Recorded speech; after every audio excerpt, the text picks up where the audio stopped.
Qualification for Sweden Euro 92 started in September 1990 with a 2-1 win over Romania. John Roberts and Al McCoist getting the Scotland goals. Was then a 2-1 win over Switzerland at Hampden in October 1990 with John Robertson and Gary McAllister getting the goals. That was followed in November 1990 with a 1-1 draw against Bulgaria. Away from home, Al McCoist getting the Scotland goal. Was then a friendly against the Soviet Union in February 91 at Ibrox, which the Soviets won 1-0. In March 91, there was a 1-1 draw at home against Bulgaria with John Collins getting the Scotland goal.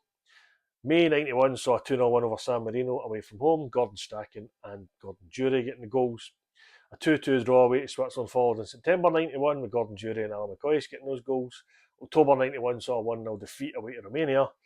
And then finally, in November 91, we had a 4-0 win over San Marino. Paul McStay, Richard Gough, Gordon Durie and Al McCoist getting the goals. We'd only qualified, though, once we knew Romania hadn't beaten Bulgaria a few days later. So we finished top of the group with 11 points ahead of Switzerland, who finished in 10, and Romania had 10, and Bulgaria had 9. It was a very tight qualification group, but we topped it. So we were going to the Euros for the very first time. February 92 saw a 1-0 win over Northern Ireland in a friendly at Hampden Park, thanks to Al McCoist's goal. In March 92, there was then a 1-1 draw at home against Finland, Paul McStay getting the Scotland goal. In May 92, we had a 1-0 win over the USA in a friendly over there, with Pat Nevin getting the goal, and then we went up and played Canada, and beat them 3-1 in another friendly, Gary McAllister getting 2 and Al McCoist getting 1.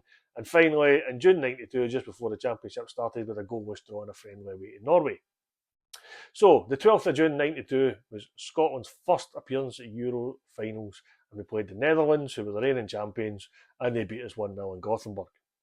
We then got to play the reigning world champions, who had been West Germany in that tournament, were now United Germany, on the 15th of June, and despite showing really well against that team, we kind of got picked off and got lost 2-0 in Norrköping.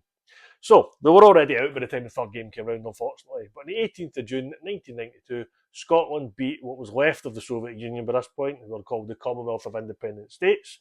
We beat them 3-0 in Norrköping. Paul McStay's credited with the first goal, even though he hit the post and it then came out, hit Careen in the back of the head and went in. Brian McClare got another goal after that, and Gary McAllister got in third. And that meant Scotland had a goal difference of 0, finished third in the group with 2 points behind the Netherlands, who had 5, and Germany had 3. The CIS still had a chance to go through in this group when we beat them, so it was worthwhile. So we were technically the 5th best team in Europe after this, because we were the only team that went home with a win.